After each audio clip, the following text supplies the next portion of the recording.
Hey guys, it's Larissa. Welcome back to my channel. Today I'm going to show you how I painted my graduation cap, and I promise it's a whole lot easier than it looks. So what you're going to need is some paint brushes. These are all skinny top brushes, a bunch of paints, and a piece of cardstock, which is what I used to create this stencil, and an X-Acto knife to make that happen. And then what I like to have is printed out copies of my inspiration so that I can look at them while I paint. Now that we have all of our supplies, let's get started. So first I started off by printing the words onto the cardstock and then cutting the words out with the X-Acto knife. I then taped that to the grad cap like you see here.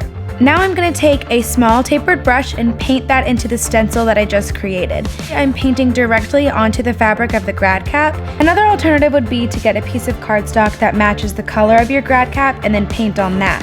But I personally prefer this look.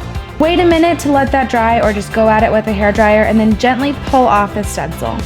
So as you can see, it's not very pretty. The words all kind of run together. So I'm going to go in with an even smaller brush and white to define those words a little bit better. And this is where looking off of the original design comes in handy. So now it looks a whole lot better, but still not perfect. So now I'm going to grab my black paint and another very small paintbrush. I just cleaned off the one that I was using previously. So now I'm just going to take the black and put that on all of the edges so that the words are more defined and it looks cleaner.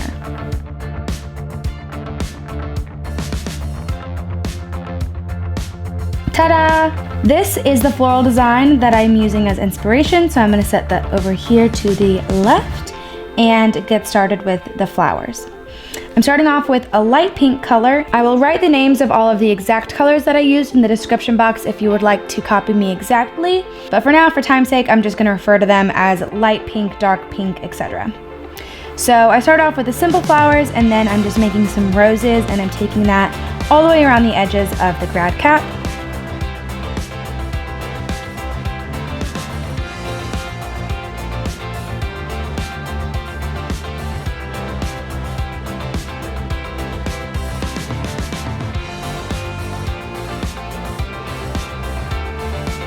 Now this flower I'm going to do in real time so you can see how I blend it out. It's kind of inspired by a Lily Pulitzer pattern that I used for a different painting that I did. You just make small half moon strokes, and I like to use 3 different colors for this and just layer those on top of each other. So I start with the darkest color on bottom and then I lighten my way up as I get to the top.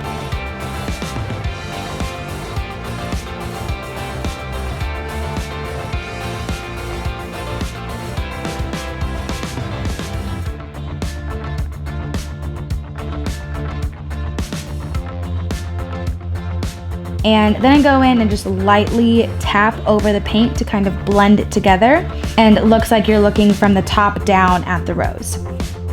I'll come back in later to finish that up. But now let's go over to these stems that I did at the bottom and on the sides. Everything that I'm doing, I mix the colors. That's really the trick of this look. So I'll start with a lighter color or a darker color and then just kind of mesh them together as I paint, kind of in a watercolor fashion, because nothing in nature is actually one color, so I just like to mesh them all together and use a few different colors to get the look that I want.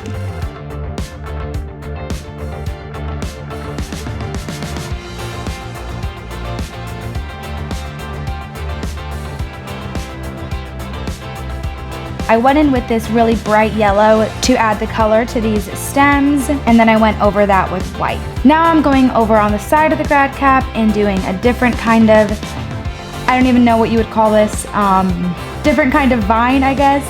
And I'm starting off by just making oval shaped leaves and letting that dry because I'm using a little bit of a thicker brush, and then I'm gonna go in with a really, really thin brush to make the line or the stem that these are coming off of.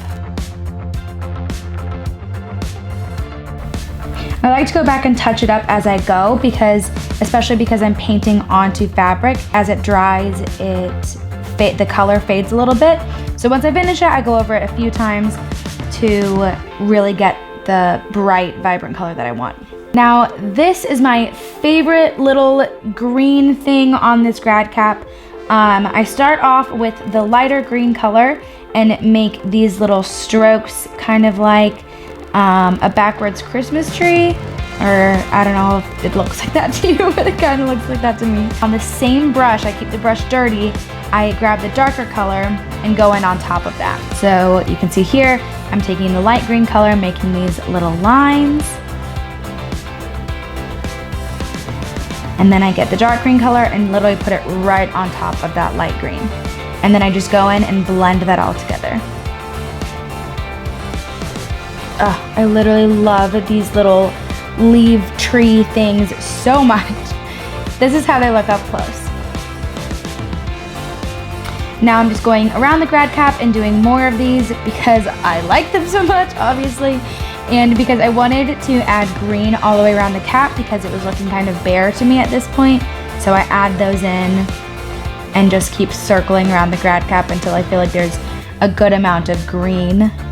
Make sure that you're letting everything dry as you go, because that is the worst when your hand smudges the paint or you nick it with your brush. So make sure that everything is dry as you're doing this whole process. I like to take a hair dryer on the cool setting to it because I think that helps it dry quicker without like making the paint run or anything weird. Now I'm going in with the light green and I'm adding some of those leaves around the edges of the grad cap. And I will make the inside of this sleeve with a light blue color.